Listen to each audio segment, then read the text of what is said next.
Halo semuanya, pada tatap muka 15 ini aku mau membahas tentang implementasi kinerja dalam manajemen SDM dan lain sebagainya. Yuk langsung aja kita simak videonya. Check it out.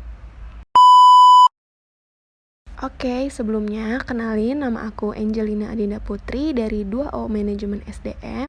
Sesi perkenalan sudah selesai, langsung aja kita bahas mengenai materi implementasi kinerja dalam manajemen sumber daya manusia.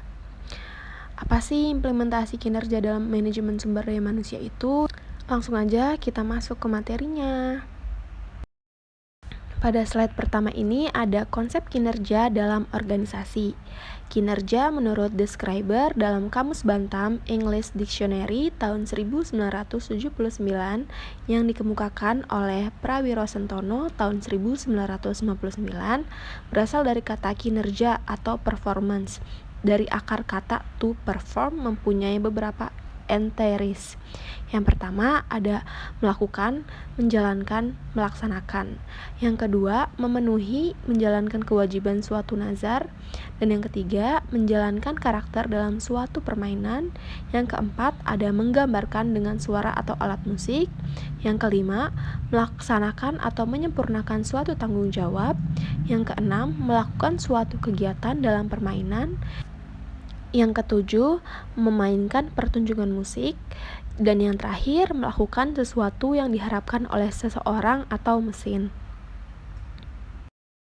Kemudian, kinerja adalah hasil kerja yang dicapai oleh seseorang atau kelompok orang dalam suatu organisasi sesuai dengan wewenang dan tanggung jawab masing-masing dalam rangka mencapai tujuan organisasi yang bersangkutan secara legal, tidak melanggar hukum, dan sesuai dengan moral etika.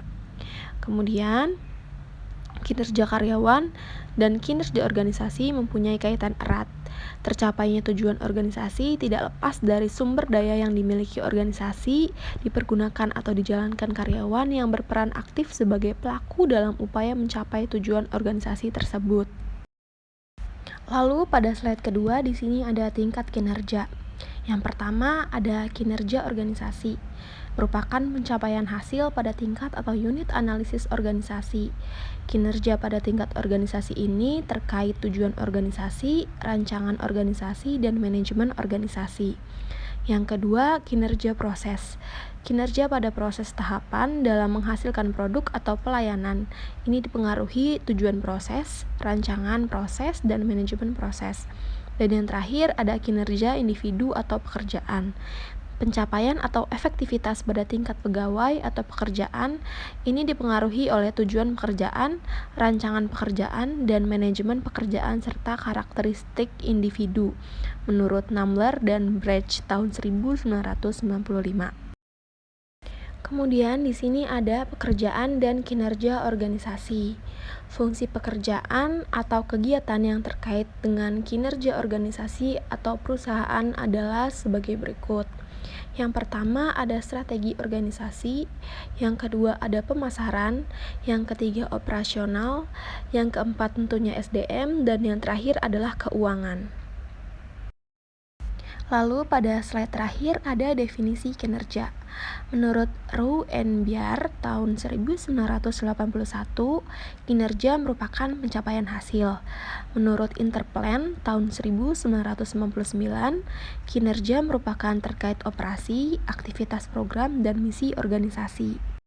Menurut Gibson tahun 1990, kinerja merupakan seseorang yang ditentukan oleh kemampuan dan motivasinya untuk melaksanakan pekerjaan.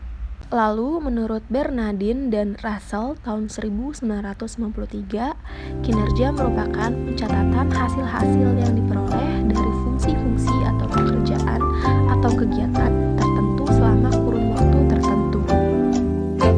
Sekian video yang dapat saya paparkan pada tatap muka 15 ini.